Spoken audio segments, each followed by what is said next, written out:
ഏതു കൊടുങ്കാറ്റിലും ഇളകാത്ത കോട്ട. മക്കൾ തിലകം എംജിആറിൽ തുടങ്ങിയ ആത്മബന്ധം പുരട്ചി തലൈവി ജയലളിതയിലൂടെ അതാഴത്തിൽ വേരോടി പടർന്നു. ഇന്ന് എടപ്പാടി പളനിസ്വാമിയുടെ നേതൃത്വത്തിന് കീഴിലും ആ കോട്ടയ്ക്കൊട്ടും കോട്ടം തട്ടിയിട്ടില്ല. അതാണ് ADMKക്ക് കൊങ്കുനാട്. കോയമ്പത്തൂരും സേലവും ഈറോഡും നാമക്കല്ലും അടക്കമുള്ള ജില്ലകൾ ഉൾക്കൊള്ളുന്ന തമിഴ്നാടിന്റെ പടിഞ്ഞാറൻ മേഖല 2021 10 വർഷത്തെ ഭരണത്തിന് ശേഷം തെരഞ്ഞെടുപ്പിനെ നേരിട്ടപ്പോൾ മറ്റെല്ലാ മേഖലകളിലും മാറ്റത്തിന്റെ കാറ്റ് ആഞ്ഞുവീശി. DMKക്ക് ഏകപക്ഷീയ വിജയം നൽകാതിരുന്നത് പടിഞ്ഞാറൻ മേഖല അണ്ണാ DMKക്കൊപ്പം തന്നെ നിലയുറപ്പിച്ചതോടെ മേഖലയിലെ 50-ൽ 33 സീറ്റിലും ജയം.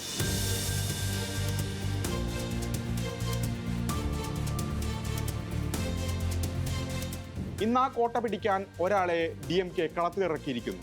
മുൻ മന്ത്രി സെന്തിൽ ബാലാജി, മുൻ ADMK നേതാവ്. ജയലളിതയുടെ കാലത്ത് 2006-ലും 2011-ലും കരൂരിൽ നിന്ന് MLA ആയി. 2016-ൽ അരവാക്കുറിച്ചിയിൽ നിന്നും. ഇതിനിടയിൽ കുറച്ചുകാലം മന്ത്രിയുമായി. ജയലളിതയുടെ മരണശേഷം TTV ദിനകരനൊപ്പമായി. 2017 മുതൽ സെന്തിൽ ബാലാജി DMKക്കാരനാണ്. കഴിഞ്ഞ തെരഞ്ഞെടുപ്പിൽ കരൂരിൽ നിന്ന് നിയമസഭയിലെത്തി. സ്റ്റാലിൻ സർക്കാരിൽ മന്ത്രിയായി.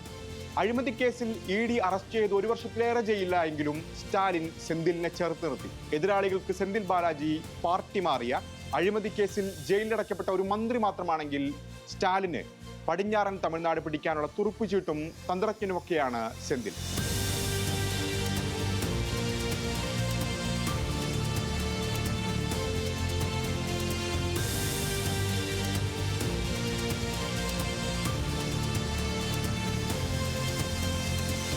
കരൂർ കൊങ്കുനാടിന്റെ ഭാഗമെങ്കിലും ഹൃദയം കോയമ്പത്തൂരാണ്.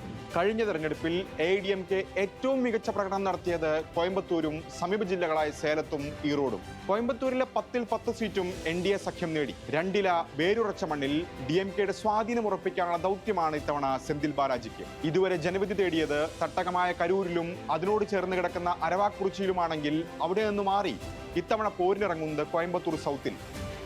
ജനവിധി തേടുന്ന മണ്ഡലത്തിൽ ജയിക്കുക മാത്രമല്ല, കോവയെ തന്നെ പിടിച്ചെടുക്കണം.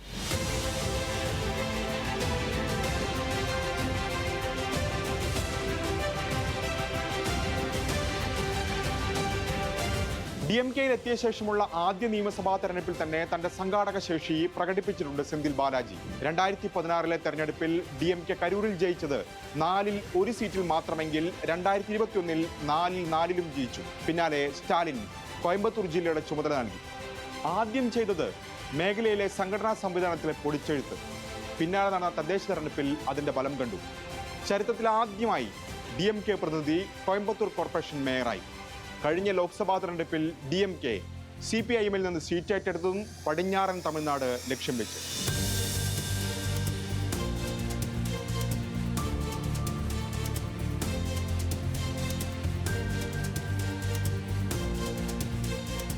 എന്നാൽ സ്റ്റാലിൻ സെന്തിൽ ബാലാജിയിൽ പ്രതീക്ഷ വയ്ക്കുമ്പോൾ ഒന്നും സംഭവിക്കില്ലെന്ന വിശ്വാസത്തിലാണ് ADMK. കൊങ്കുനാട് ADMKയുടെ കോട്ടയായി തുടരുമോ, അതോ സെന്തിൽ ബാലാജി എന്ന അരസിയൽ ചാണക്യം വഴി പടിഞ്ഞാറൻ മേഖലയിൽ DMK വെട്രിക്കൊടി നാട്ടുമോ?